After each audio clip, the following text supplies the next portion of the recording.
I'm going to have 2 points in the speech.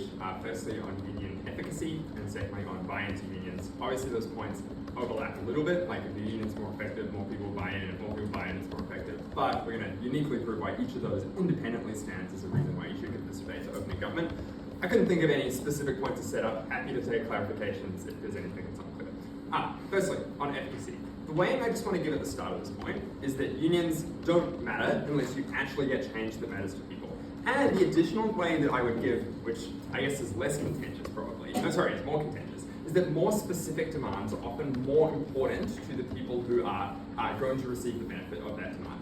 That is, firstly, because often those things just are more impactful on people's lives. So your specific occupation comes with specific harms that are often the most damaging harms of your occupation, right? Like if you're a chemist, like your most damaging harm is the fact that you're working with like cancerous chemicals rather than like general labor rights. That is something you need specific help for. But secondly, even if you don't believe it, there are just less other ways to achieve that change, right? So there are wide-scale legislative changes across the whole of society that can improve things like minimum wages or reward rates for everyone, but more specific things for specific sectors often rely on unions to actually achieve them more so than other general change would. Okay, how do we increase efficacy? 2 key ways. The first will be that the unions themselves become more efficient on their side of the house. And the second, obviously prefers debate, so they are more efficient on their side of the house. And secondly, that more powerful professions within that union dominate more on their side of the house, rather than when on our side of the house when they're in separate unions, they can dominate less. So firstly, the union becomes more inefficient. This is for a few reasons. The first is you get a large increase in the amount of infighting and fracturing within that union. This is likely to be true because, firstly, you often, the framing of this is important because often unions need consensus from all relevant parties in order to take their demands to the employers. That's often legislatively provided, but even if not, that's important for buy-in and stuff. The reason this is likely is because there are direct trade-offs between the different interests within that union that have to be achieved, right? Like there's a limited pool of capital that the employer has to give all the workers. You're giving more money to the nurses, you're giving less money to the doctors, right? Like there's always those sorts of trade-offs, but even things that aren't money, there are also trade-offs in sort of where to focus your negotiating power on. It's just more likely that you take more time disagreeing on those specific things. That wastes the time of the union, it wastes the capital of that union, which is particularly important because union membership fees exist, but they're not so strong that you're actually able to keep that union going for a long time. So the wasted time is actually a particularly large harm, even if you are able to end up with a perfect outcome at the end of the day, in a second. But the final thing I know is that it also reduces the likelihood on our side of the house that important stuff is swept under the rug. Like you're more likely to get important stuff from those different groups if you don't have to compromise on them. Obviously there's still differences between like different nurses and what they care about. It's much more likely that they're going to be similar. Yes? Do you think unions are always really good? I think most of the times unions are good. And if you want to buy the weighing, like maybe they're bad, like rest your hat on that. Maybe some unions are bad, but we know those unions are likely the ones that are dominated by powerful groups, right? So you have a union of management staff, that might be bad. We explain why that gets more powerful on their side of the house than that is not. So the second thing we'd note is independently of infighting, within reasons why the union becomes more efficient, your goals become less specific and a sector-wide union. Firstly, that is because the demands that you're making on the employer. Firstly, that is because you need to present a cohesive list of demands to your employers and governments. There has to be one document that they can agree to as a whole. If you're just advocating for part of the sector, they could just theoretically agree to all yours, but not the other sectors. You have to present a cohesive one. It's much harder to get your stuff in more specifically. But secondly, it's just easier on their side for other things to get lost along the way of negotiation. That means it's less clear, and that means it's harder for governments to listen to your demands, but it's also harder for the most important demands to come up in the first place. The second reason why unions get less efficient on their side of the house is because more powerful professions dominate those unions. So if you have a medical staff union, doctors will dominate nurses. If you have an airline staff union, pilots will dominate flight attendants. That is for a few very obvious reasons. Firstly, because they are louder groups with more capital that they can use to dominate the union. Firstly, because they're likely to win those negotiations internally with that capital, right? Like if you have more money, more time you can vote to winning the union stuff, you're more likely to get your demands passed. Secondly, because they're often leveraged into the union's leadership positions. Often the union is led by people with particularly powerful positions in that industry. They're less likely to be sticking up for the little guy within that industry. But thirdly, you can argue, these people argue that they bring more to the industry because they have higher value roles, which means they get the argument of having more leverage within that union.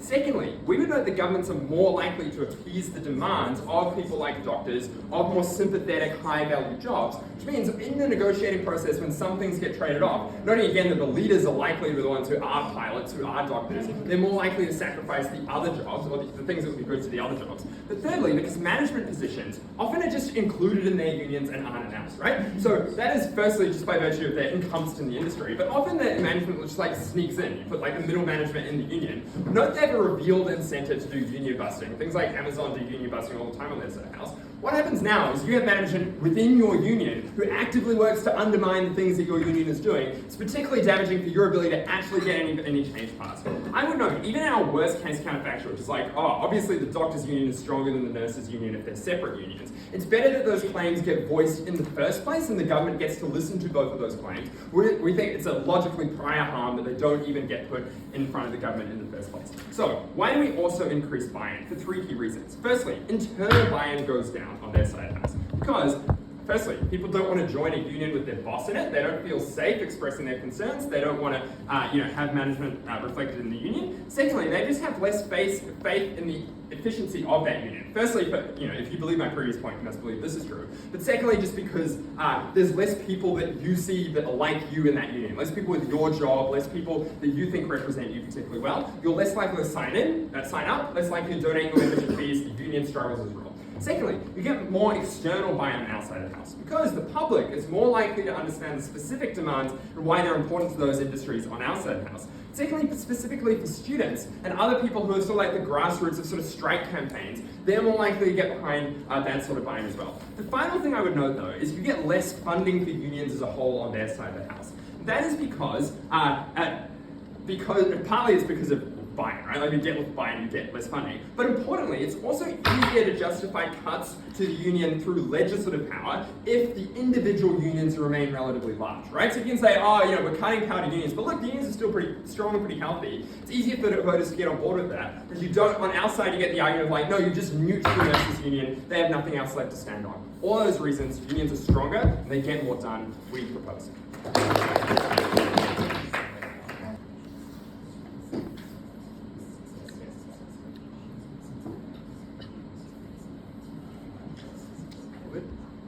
Starting in 3, 2, 1.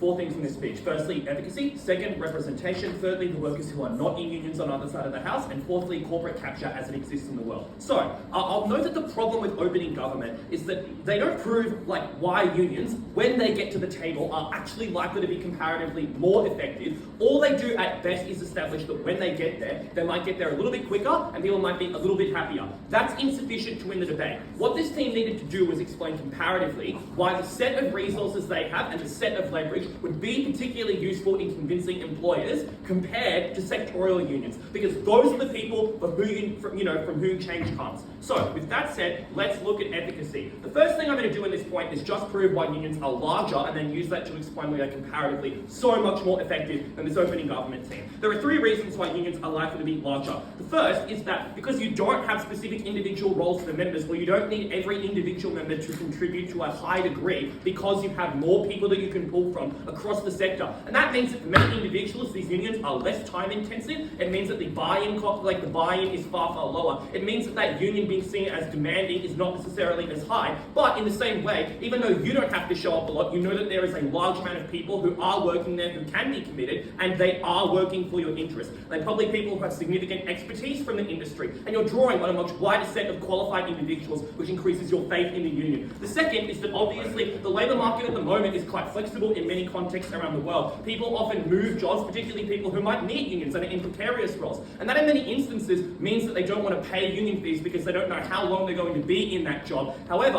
when it is sectorial, because people normally move within their sector because of what they're good at as opposed to outside of it, people are more likely to join a sectorial union as opposed to a union for a specific job. The third reason is just that these unions are far more difficult to suppress, because things like union crackdowns, things like union busts are much, much easier when you have things like bigger amounts of funds, when you have have more people that can advocate and can talk about the ways in which bosses are not allowing them to collectivise. You can do things like get better legal representation, and you can point out in many instances how it is being done maliciously and illegally. That then explains why the amount of people who would opt in is likely to be way larger, for the reasons I explained, but also because it is likely as a result to be perceived as effective. But also, I'm now going to explain the 4 reasons why that, in addition to what I've said, guys, later, increases the amount, the efficacy of these unions. The first thing to go over is just that strikes can be far more threatening because they can be immediate. They can shut an entire sector down if absolutely necessary. You can't, for example, do things like wait out a strike as a boss because you pull people from the sector to go and fill in those roles. You now have to grapple with the fact that if the entire sector is shutting down, your profitability, your ability to operate your entire business model is like heavily threatened at a particular point in time. And none of them means that they're far more willing to come to the table initially so that this doesn't escalate, which co-opts the metric of opening government and explains why they're actually likely to get there more quickly, as well as why they're likely to be more effective when they get there. The second reason, no, I'm not going to take them. Wait.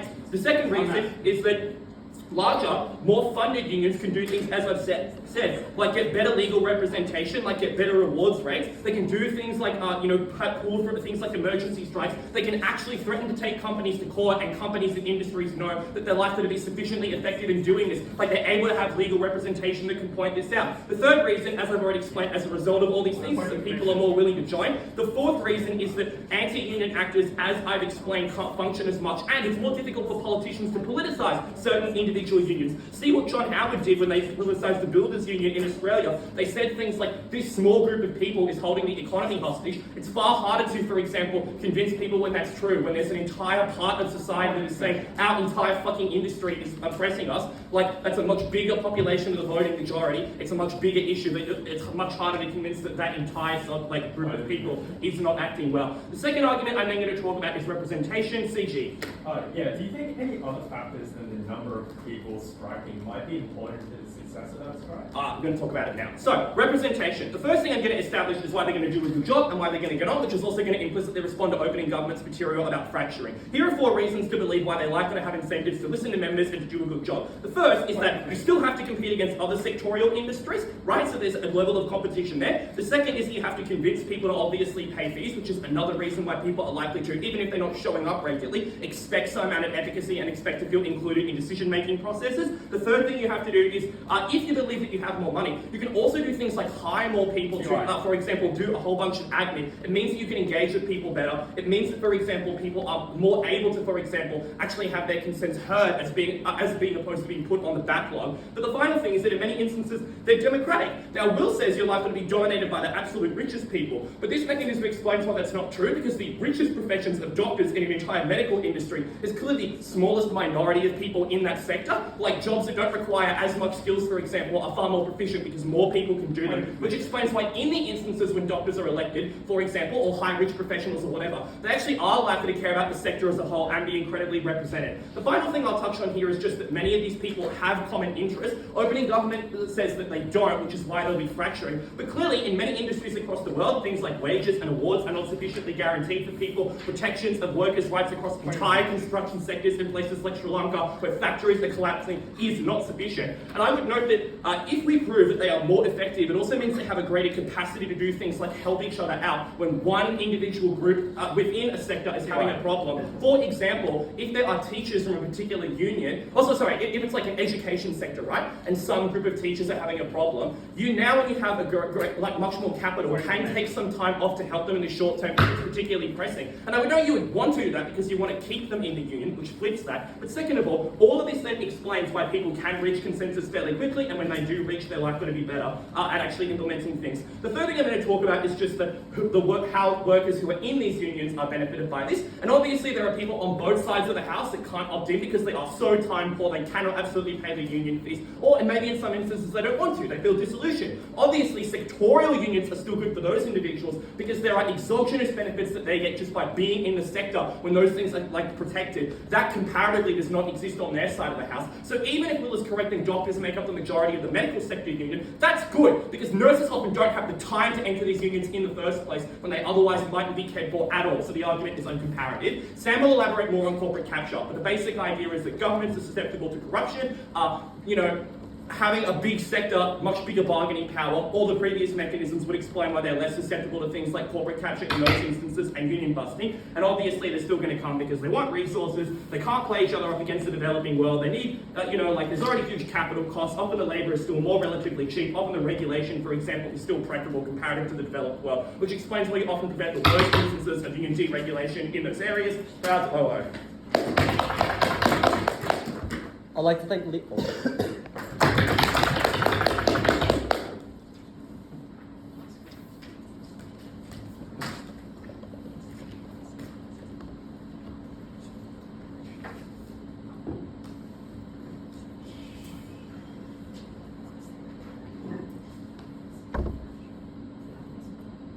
People who are too time poor to join a union at all certainly are not helped by open opposition for two reasons.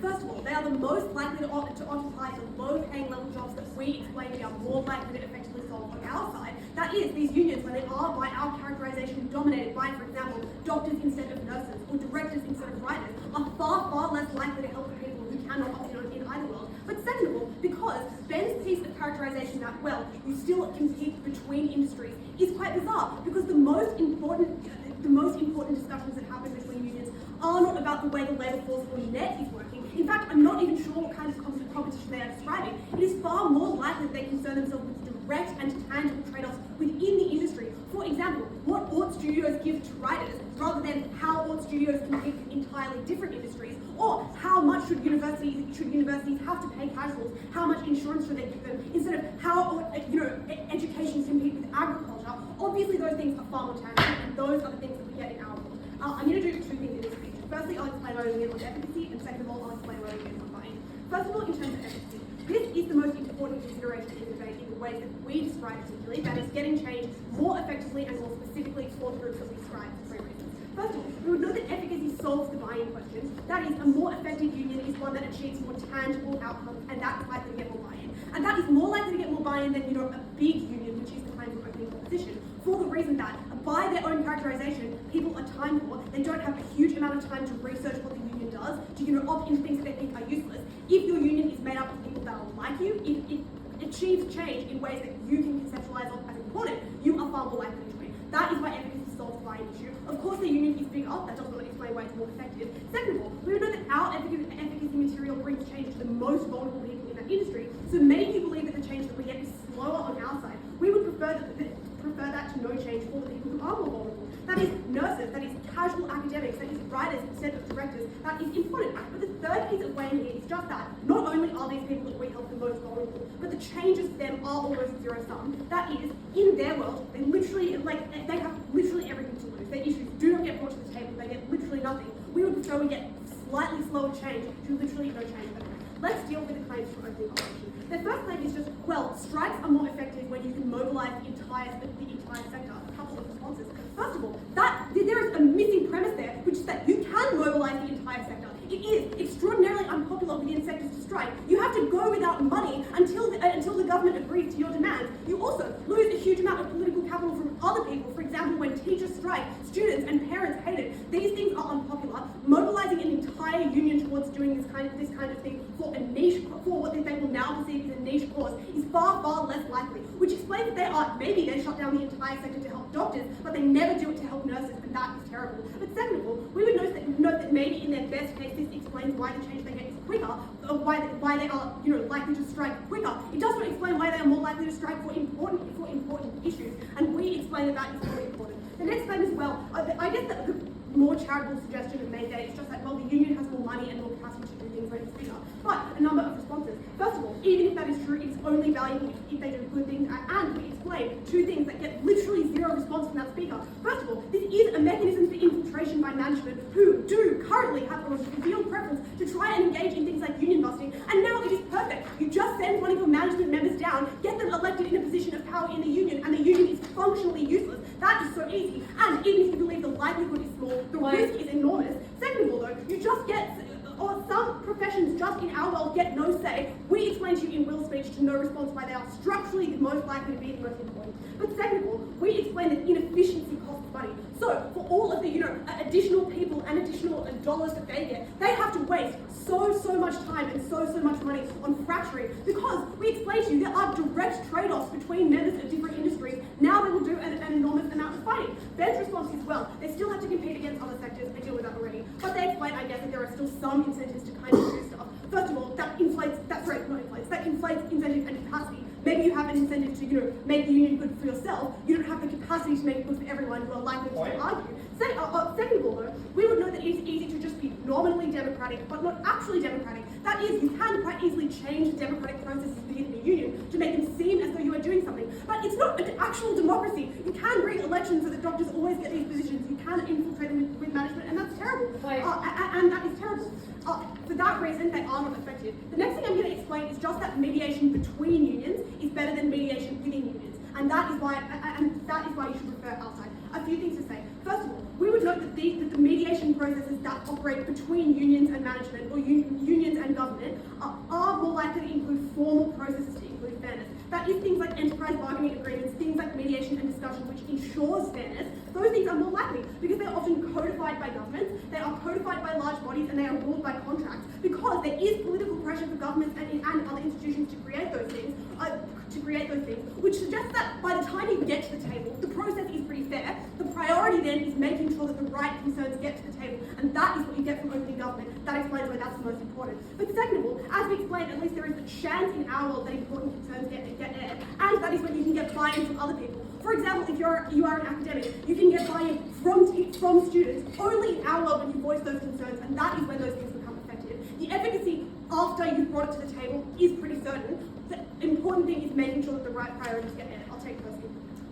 Most unions are founded by members, they're founded by workers, and they write things like bylaws about how a union operates, which means that they almost overwhelmingly put in clauses that bar managers from being allowed to in those unions. It would really be much worse if managers on their side were allowed to start like a boss union instead. I think be comparative though, right? Like the boss union comes to the table with the academic union, and then there's a formal mediation process between them. But maybe there are some protections. It is comparatively easier in our world to change them. It is comparatively easier for the worst things to happen. You don't have to believe that it's certain. It is just really important. Second of all, on buy-in. First of all, as I explained earlier, efficacy solves this. You're more likely to buy into a effective union. But second of all, we give 4 independent reasons to suggest that buy-in is more likely in our world, so we win that anyway. First of all, you just don't want to join a union with your boss, even if you believe Jordyn's POI and the boss is not management. There's someone higher up than you who controls you, and you don't want to join a union with them. Second of all, you perceive it to be less tangible and less effective. Third of all, it's easier to justify legislative cuts. But fourthly, it's harder to get buy-in from other people like students. Like, students love their teachers. They hate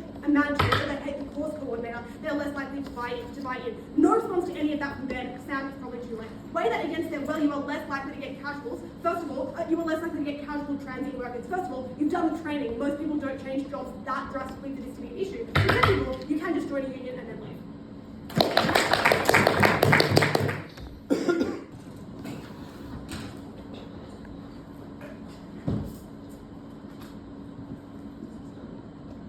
We make 2 debate-winning contributions to opening opposition.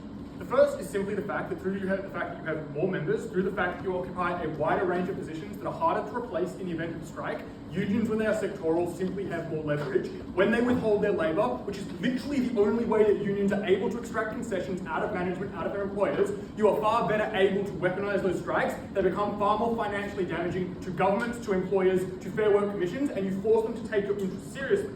And that means you get more benefits for all workers, both inside and outside the union, across the entire sector, in terms of pay and conditions. Even if you take opening up government at their best and assume there is some trade-off with other more niche workers' rights, we still get broad pay and broad condition improvements for the vast majority and the biggest number of workers in this debate, which is already enough to outweigh all of their niche concerns about nurses versus doctors, because maybe it's true that doctors get more priority, but nurses still get the auxiliary benefit of more pay and conditions.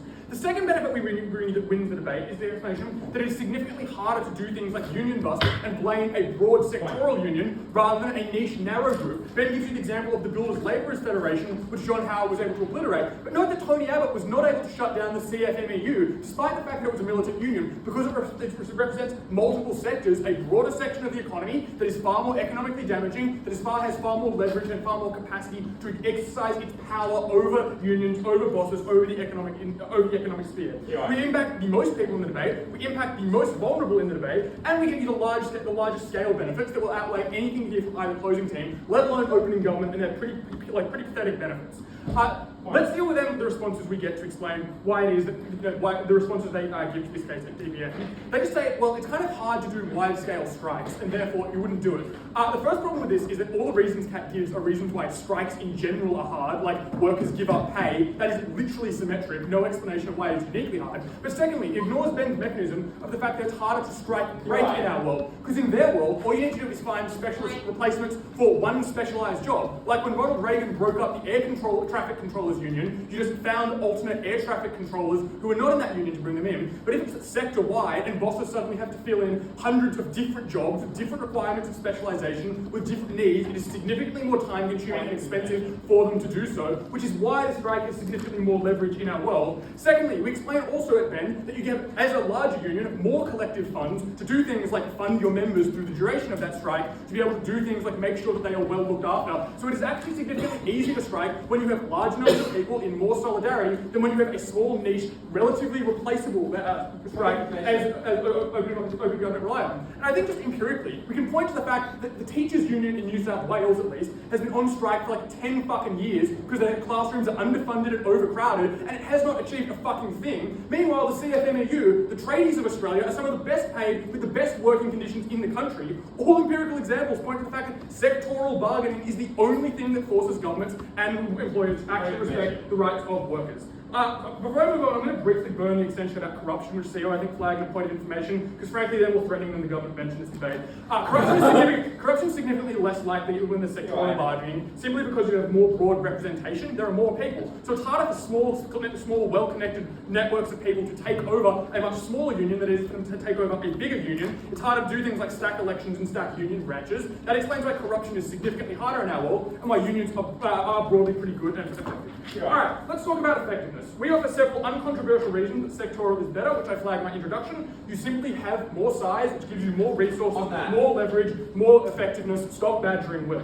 The claims for opening government are just very silly. The big one is there'll be infighting between different jobs within this sector. Firstly, deeply unclear why. Most of these demands are fairly uncommon and uncontroversial, like we would like a pay rise across the sector, we would like better conditions across the sector. Secondly, it's really unclear the extent to which there actually is an opportunity cost, given that legislation to reform workers' rights, for example, or things like appeals through Fair Work Commissions or other bodies that set wages can take into account a wide range of different industries that not 15 seconds will. Thirdly, misidentifies the problem. Even if it's true that they have slightly different interests, obviously the far bigger threat to workers comes not from other workers, but from the upper levels of management and capital-owning class. That is the priority for unions, and insofar as they explain that we're better able to deal with them and give them a reason to be fearful and make concessions to these unions and these workers, that is significantly more important of a contribution than infighting between workers, which are often largely working towards the same goals. The second, regarding the stuff about domination by more powerful jobs, it just doesn't make sense, right? Because as Ben explained, there are more nurses than there are doctors, there are more flight attendants and baggage handlers than there are pilots,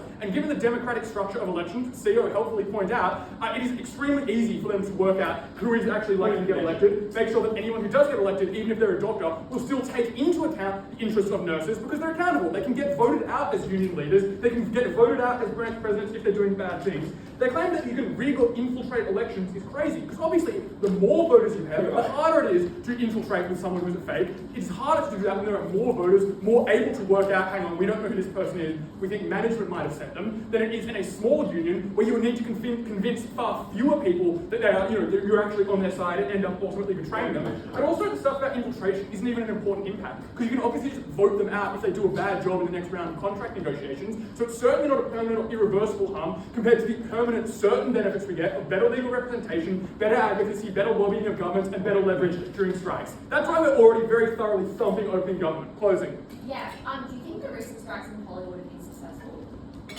I don't think they have, for the reason that no one gives a shit about that sector because it's not important and not that many people are part of the Writers Guild, compared to construction, which is the far more important sector of the economy that governments and employers actually care about significantly more. Yeah? Because if Hollywood shuts down, that's kind of inconvenient, but if building and the construction industry shuts down, that is an economic fucking catastrophe. That is why in those sectors you have far more influence. If your extension's about Hollywood, gee whiz, that's going to be awesome. Alright, let's talk about buy-in. This material on buy-in also just makes no fucking sense, because they're just like, you don't want to collectivize with your boss. Firstly, they're in separate unions, you don't have to. But secondly, that's obviously outweighed by other factors, like the fact that you want better wages and union legal protection. They say it's more tangible when you're in a union that's just specific to one job. How? Like, better conditions and better wages are pretty fucking across the board, understandable. You understand that a sectoral union also advocates for those things. Deeply unclear what the change is there. And they talk about the general public buying in more, but Ben has already flipped this by pointing out that it's harder to blame a large sector union than it is to blame a specific small group who are able to be portrayed by conservative governments as parasitic. Let's look at the material that's unresponded to about the fact that sectoral unions make it significantly harder, particularly in developing countries, for governments to engage in the race to the bottom because they have far more power over a broader sector of workers' rights, because they're more able to protect a wider number of workers' rights. We protect the most people, we get them better wages and conditions, we protect them permanently in a way that no other team can, we win this debate. About Hollywood and all, the reason why I asked that POI is because the reason why the strikes in Hollywood have been so unsuccessful is because the things that they are trying to achieve are far, far too broad, which means that getting any form of negotiation is almost impossible. That is our extension, which is proving why negotiations are far harder for sector unions versus occupation unions, and why you're never able to get any concessions on opposition bench. The second piece of extension is about representation, deepening what we hear from opening government. Firstly, let's explain why negotiations are far harder. And the way in here is extremely simple, which is that we win the question of OO on the strike's success rate and why that is important, and we win the question of OG, which is how do we increase membership, by explaining that it is negotiations that are actually the most important thing in the debate. And the claim here is very simple, which is that unions are unable to get their change through for a number of reasons on the opposition side. 4 reasons. 1, their demands are too ambitious. That is that they are all-encompassing because they have incentives to represent everyone. Secondly though, and far more importantly, they are less destructive. OO says, well, it's good when you shut down a whole sector because you prove a whole bunch of things and you disrupt people's lives. 2 responses to this. Firstly, that is often just illegal in that you can't hold the government to ransom for more than a day, so that's the reason why transport strikers can only ever go a day at a time, which means the impact it has is relatively small. But secondly, and more importantly, this is a terrible, terrible way to strike. Because Sam says, well, it's easier to blame a small group of people for striking and put all the blame on them than it is to do it for a whole sector.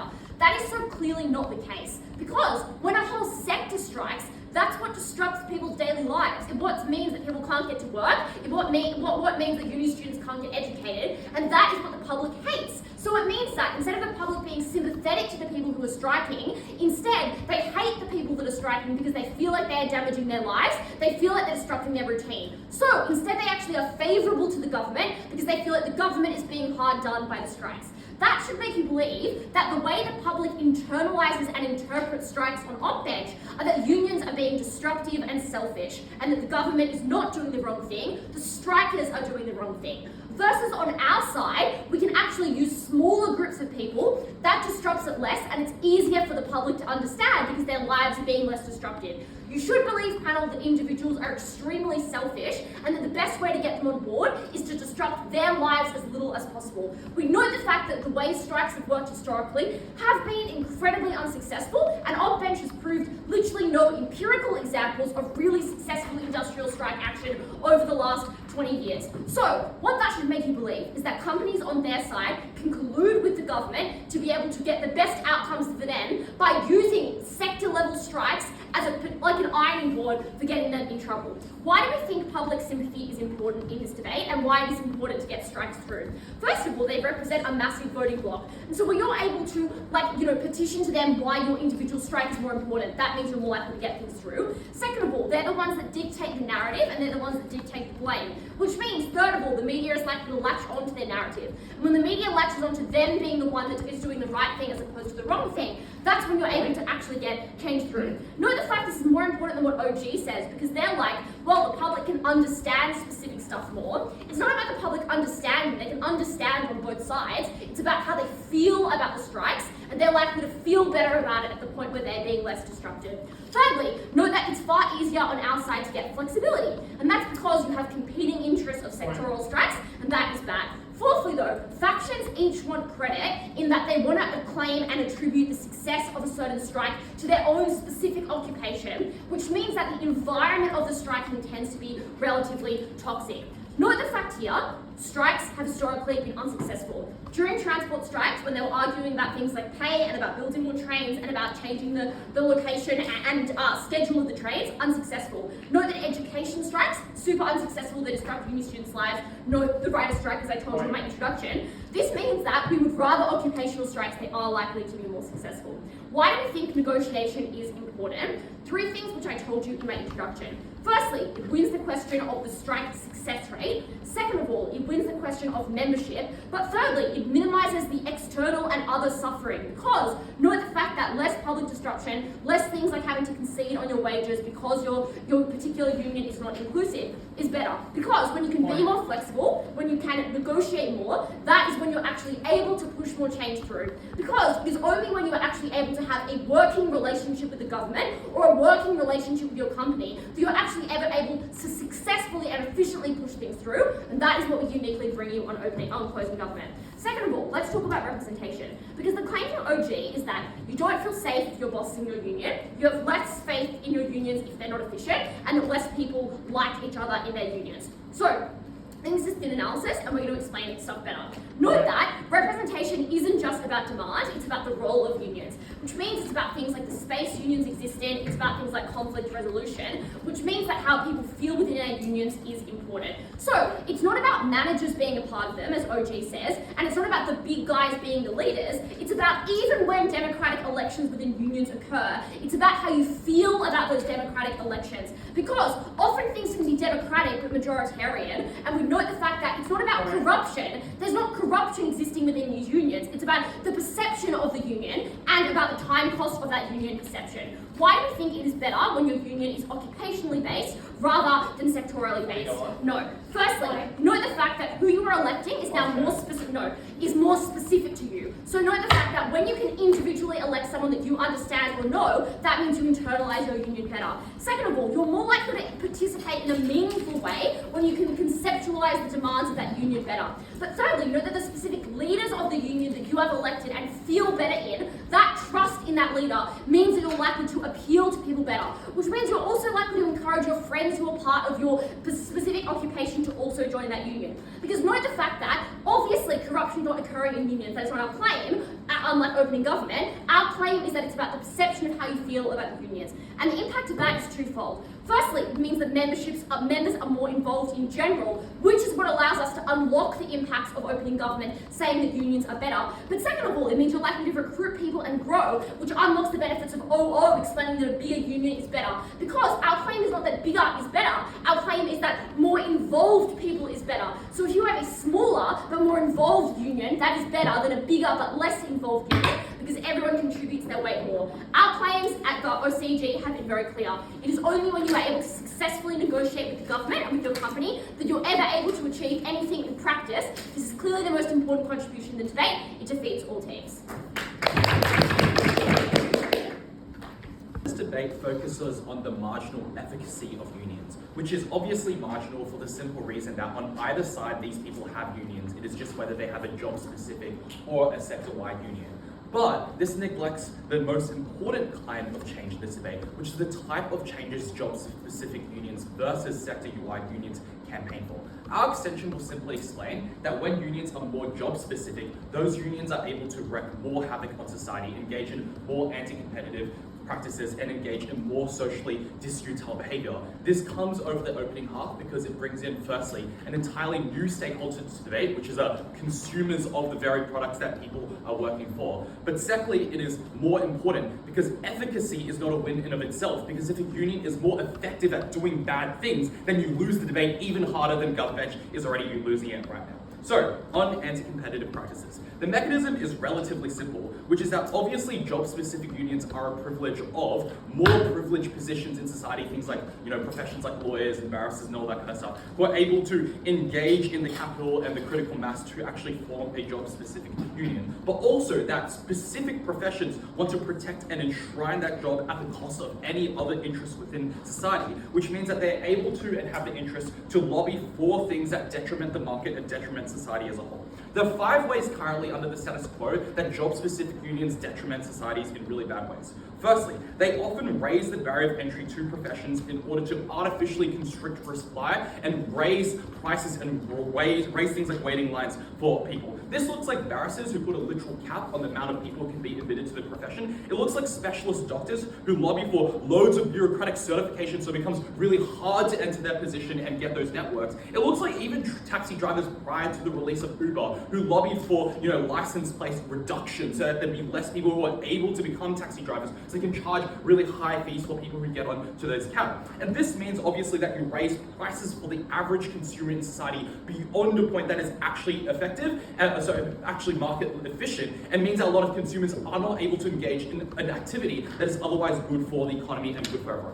Second thing is that these unions will create legislation that gives them the power to avoid accountability. The very obvious example is police unions that lobby for laws that prevent accountability when they engage in police brutality. Thirdly, they engage in cartel-like behavior. The most prevalent example of this is pharmacies in the pharmacist union specifically, who are able to, for example, lobby for laws that means that people can only get 30-day long scripts of medication at a time, which means they have to keep coming back to that pharmacist. But secondly, literally in Australia, pharmacies have a certain law, pharmacies have lobbied for a law, which means that pharmacies can only be with, within a certain kilometer radius. You can only have one pharmacy in that area, which is literally cartel-like behavior, because it means that that pharmacy has an effective monopoly over its zone of control. Fourthly, when these unions are smaller size because they're job specific, they're more easily hijacked by a set of special interests. The best example of this is the retail lobby in Australia, which was hijacked by a set of evangelicals and were able to lobby against the yes vote in the same-sex marriage plebiscite, despite the fact that overwhelmingly, all the people who work in retail and are go to retail stores are people who are voting yes for that. The fifth and final mechanism is that they obstruct effective sector policy considerations.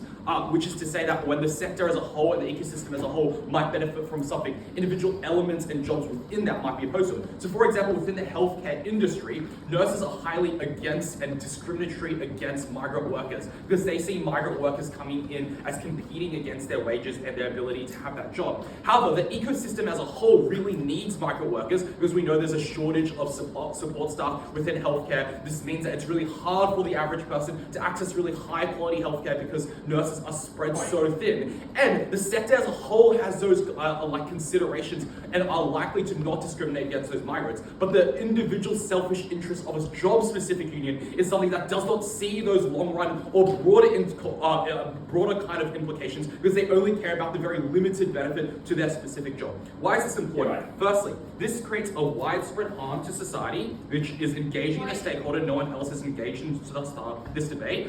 Secondly, and the consumers are obviously really vulnerable because on opening half, you have a union either way if you are an interest in this debate. But for consumers, they're particularly vulnerable because they're two traditional mechanisms of getting relief in society, which is one, the market mechanism has been undermined because these unions engage in cartel-like anti-competitive behavior. But the democratic mechanism is also undermined because obviously unions can engage in lobby, which skips the voting process. But secondly, you literally create inefficiencies in unions because these job unions have competing interests. So for example, lawyers want to make sure it's harder to become a lawyer, but paralegals want to make sure that it's easier to become a lawyer, which means that you get caught into a political flux, so unions are competing against each other. And lastly, this undermines the trust in unions in the long run, because where unions frequently create harm and havoc within society that raises prices for consumers, consumers are less trusting of unions, which means that when smaller, less privileged job unions want to create those unions, there's a lot of popular backlash against those unions, which means even if you wanted to engage in the opening metric of efficiency and efficacy, we were able to take that trade-off. I'll take opening. Yeah, the Law Society isn't a union, so essentially in many cases it doesn't exist.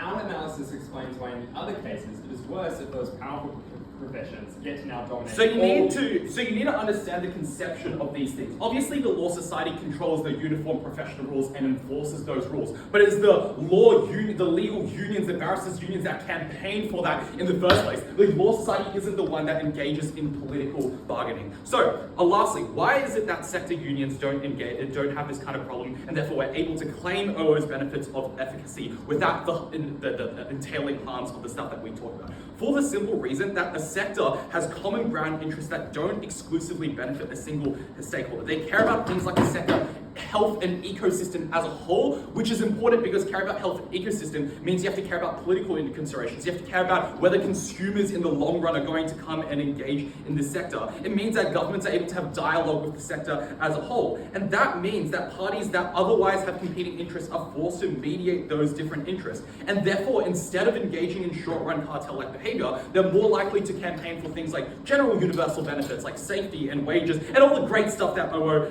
talks about.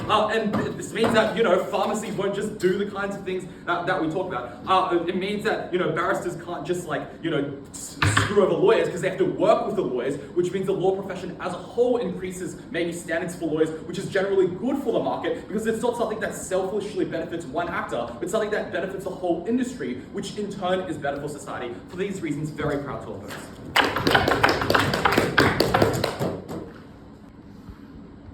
I'm going to start with CO because I actually thought for a good chunk of that speech that the argument was basically civil society is bad and we think unions are bad. And I think actually the nuance only came at the very end where David got up there and said, well, now occupational unions will advocate for things that are a bit more general but don't hurt other forms of occupations, which walks straight into our extension to no response.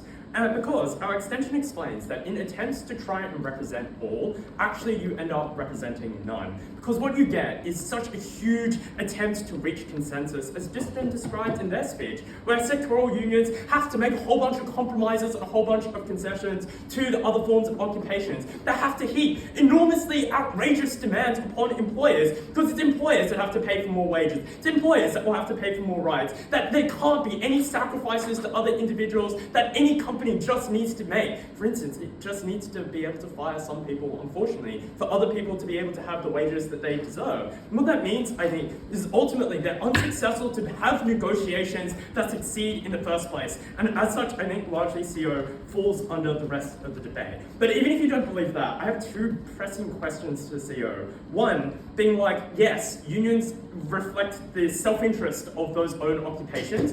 Why is that not legitimate? Like, people have a right to voice their own desires, to say, I want to be able to protect my job in XYZ way, and it doesn't seem clear to me why they shouldn't be able to have that say. Why they shouldn't be able to say that other occupation probably doesn't deserve the same type of wages that they are getting. That yes, if their job comes at the expense of my job, I'm going to say that we should have more employment for us. But I think the second observation I'll make is a lot of their stuff even unique to unions? Like, pharmaceutical peak bodies exist. Like, one of their examples is the police. Like, this isn't a union. Like, if they're describing a retail union advocating against same-sex marriage, I'm like, why is this unique to union bodies, not any other organization like religious ones? Why structurally are unions likely to do the type of evil things that they describe? Why are they not, as we explain, more likely to reflect the democratic interests of their constituencies because their elections? Totally bewildering to me. And so I don't think CO gets very far, even if they're not derivative, I'm not entirely sure. So, I'm going to respond next to OO. The problem with opening opposition is that I think they managed to have a tension between the first two arguments of their speech. One being that, look, we're going to have less crackdowns and larger unions with more membership. Then the other being, we're going to be so powerful at striking that it's going to be a catastrophe if the construction union ever ends up striking. I just can't have both of those two things simultaneously. And literally, Diskin gets up there and it's like, Howard's rhetoric to get rid of the builders union was that it can hold the country to ransom. That sounds like sectoral unions, not occupational unions. And what I think that means is it walks straight into the analysis that Bakker gives, which is that the government is always really going to struggle to totally ban or disassemble any specific union, right? Like, Trotter gives the convenient example of Reagan, because you're going to have a few other examples where you can totally eliminate a union in its entirety. The usual tool for governments to effectively deal with unions is to legally hamstring them. It's to get a large amount of public sympathy to say it's unreasonable for the transport union to be able to shut down trains indefinitely. We are going to have a legal staying order preventing them from striking because it is holding the state to ransom. What I think that means is that they're actually worried about illegal impositions or the inability to strike. It's under their side where they have to fight costly legal battles, where public sympathy isn't on their side because there is so much more collateral damage because it's not a small, unique individual occupation that individuals can try and work around. It's the entire sector, which is very challenging for them to not get caught in the crossfire of. What I think that means is if you cared about the crackdowns on unions, it is clearly us that is winning it, but also it activates the big extension which we give you, which is that just having more people to strike is not a benefit, it's a harm. Because what it means is to cater to all those different people, you have to have more unreasonable demands that ultimately never get accepted for anyone, for all the explanations that Bella gives, that your demands are just way more outrageous and ambitious. Like literally the transport union got up there to the state government and was like, we want higher wages to all because they're catering towards cleaners and stuff within their department. They were just like, we also want to actually have more people driving these cars and less automation because they were trying to cater towards train drivers. They were also like, we should manufacture trains in Australia when we've never made trains in Australia before because their maintenance people and their manufacturing people also are part of that union. We think when you heap all of those demands on the state government, do not be surprised that the state government says, no, we cannot achieve this, right? And in combination with the explanation Bella gives about why compromise is impossible, because these unions cannot compromise at the expense of different forms of occupations because then they'll withdraw or scab on their strike, means that you effectively don't have the effective negotiations, which avoids all this suffering, all this heartache, and avoids the costly battles which these type of companies or states have to do far fewer of, and therefore are willing to knuckle their teeth and fight out to the brutal end. And that is our extension. I think that is winning this debate. I'll take over. Even if the general public are happier with your strikes, government employers who directly set wages are less financially effective. This is a much less direct and effective way to gain leverage than outcomes. No. Your problem with your case is you prove more leverage, but don't explain why that is the barrier to achieving success. The explanation that we give is that companies are willing to make degrees of concessions. It is under your side that you prevent the forms of compromise, prevent the forms of negotiations, prevent reasonable demands that actually could be accepted. Again, that is what needed to be responded to in the POI. And I think the last thing OO gives us is on representation, where they try and mitigate it being like, but it's broadly democratic. And that's where our second extension kicks in to really undermine this case. Because we explain that the democracy of sectoral unions is a harm. Democracy is majoritarian. What that means is you need to subdivide unions into different occupations in order for those elections to accurately reflect the interests and opinions, which activates the material that our opening was describing about we want this union to look like you and feel like you are a part of it. It is only because these elections are far smaller and represent a smaller section of society that therefore those leaders accurately reflect those individuals. Last on OG then. I think we outweigh OG in three different ways. One, because we explain better why workers get their rights in the first place when you can achieve these forms of strikes through greater public sympathy, less demands, and some more concessions. But two, we win on that question of membership because we explain that that requires less sacrifice. When it's more likely to be successful in negotiations, you don't need to go to a strike in the first place, which people are deterred by. And because it is a lot more likely to be representative, I think we win on that question as well. But independently of all of this, we just explain why the public has to sacrifice less, why patients don't have to suffer in intense pain because their doctors are striking. We think avoiding that harm in the first place is a preemptive benefit that no other team gets in this debate.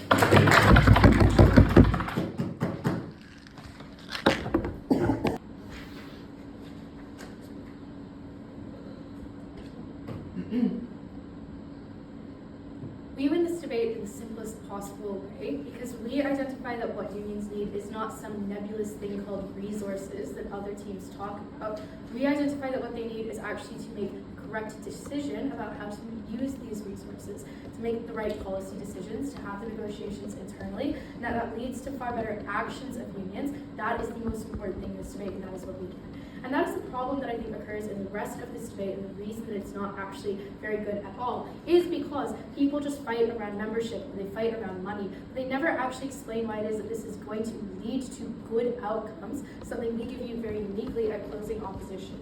That's why, for instance, very large sectoral unions, like the Community and Public Sectors Union, don't do the stupid things that Eugene describes, like having sudden general strikes. Instead, they do what they do in reality because they have so many more members, they have better policy ideas, they have more competitive elections that lead to better management, which means that they do things like say to workers, we're going to begin industrial action, not with a general strike, but by doing things like refusing to log our hours in the time tracker app that bosses use to monitor us. That's something that inconveniences the business. It's incredibly clever and it is leverage, but it doesn't inconvenience other people. It's a product of really good decision making, something that's unique to closing. Meanwhile, look at the Actors Union and the WGA Union. Those are both profession unions, like job-based unions, that this team themselves identified have done nothing because they went straight to a general strike that inconvenienced people because now they can't watch the TV shows that they like, and that is what led to them failing. That team literally says it and gives the example. It is true that the most important thing about having a very large union is that it has far better policy being created. That's what gets the actual benefits that mean that we can prove we get good outcomes for workers and society, something that no other team, bizarrely, actually proves in this debate. They just rely on the idea that having more resources in unions is good, without ever proving how that impacts people or makes their lives better. So let's talk about union policy and why it is that this is particularly important and particularly good on our side. We are able to very, very neatly co-opt the benefits of opening government. Because opening government says things like having specific demands that respond to the needs of individual professions is good. But what we identify is that those requests are not ones that you should think that a sectoral union wouldn't care about or would ignore. Because obviously both nurses and doctors are powerful and important blocks in a healthcare union, which means that when all the nurses say, we want to run a campaign so we all get good face masks, doctors aren't going to veto that because that campaign doesn't cost resources. All it requires of the union is the union to endorse the campaign, a zero-cost action, and it requires the union to do things like allow its bodies to be used as a forum for organizing it. But it's the nurses themselves who donate their hours to that strike and donate their efforts to it. There's no reason why doctors are likely to oppose that. So good policy that doesn't hurt other people does get up on side closing opposition, another unique contribution. It's the bad policy that hurts others that causes the union to enter into a deadlock, then it can't act. So when nurses then go ahead and say, by the way, we want to campaign for no more migration because we're worried that migrant nurses are going to drive down our wages. Doctors say, we don't want to do that. We need more nurses. We're fucking overworked because we don't have enough nurses in our workplaces, which means that the union becomes at a standstill and it can't act on that policy. It's forced to instead go to different, better policies that do not hurt anyone else. Which is why on our side, it is only when you have people with different incentives competing over policies, having the representation Eugene cares about, having it in the union hall, not in separate unions, that's what produces really good quality policy, really good quality management discussions, which means that unions in our world are only capable of acting in ways that don't hurt other people and that instead broadly improve the prospects for all the workers who are members of them. They focus on fighting against upper management, they focus on fighting for better conditions instead of fighting amongst each other in the way that other types of unions that are more jobs-based often do fight amongst each other all the time. So that is incredibly important and means then that arguments about resources clearly come secondary to this argument, which explains that resources, when we have them, are actually used well, they actually improve people's lives, and they actually are used on really good quality policies. So that is extraordinarily important. Let's then talk about hijacking, because here is where I think we really take the debate away from opening government in particular.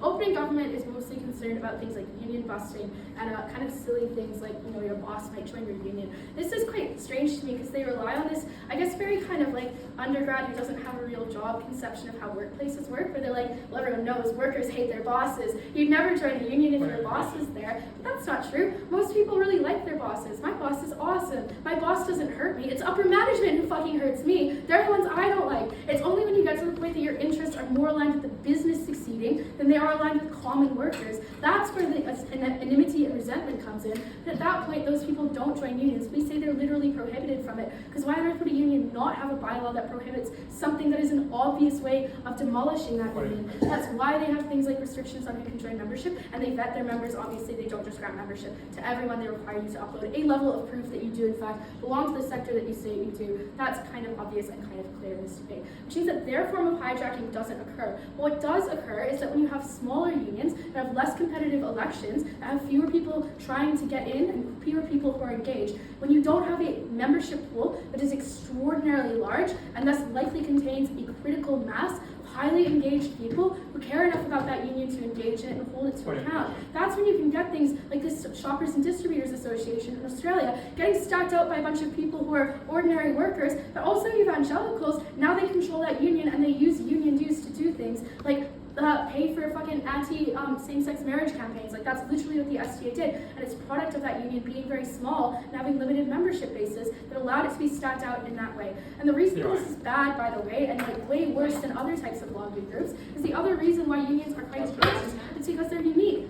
Oh, is it last chance? Oh, my timer paused halfway through. Okay, opening, what's up? Yeah, and powerful unions are so anti-competitive. Our material explains why the harm is worse if they can dominate the union for the whole sector. But they don't. I just finished explaining that. Fuck, you have negotiations between different professions. When the pharmacists want to do cartel behavior, doctors oppose that because it's bad for their patients. That explains why on our side, sectoral unions can't do that, because they aren't dominated. They're a product of many different factions who work together, and consensus means that different factions would oppose the bad policies and not let them occur, which is why that is way, way better, and you can't get the bad policy on our side, you only get the good policy. Oh, how good is that? The second thing to say, though, is that unions are quite important here because they're granted specific legal protections like access to work, like the ability to engage in industrial action. That makes them different to other forms of lobby groups, and it also makes it far more unjust when they are hijacked in this way, because that's taking away dues from workers, it's taking away worker representation and perverting it. That's a far greater harm than just things like other lobby groups which are less harmful. So that explains why, on our side, unions represent their workers far better. They have policy that actually helps people and society, and workers are consumers too, so you should care about that. And they're not able to do things like compete in a way that significantly detracts from their capital when they are split amongst many different jobs. For those reasons, proud to oppose.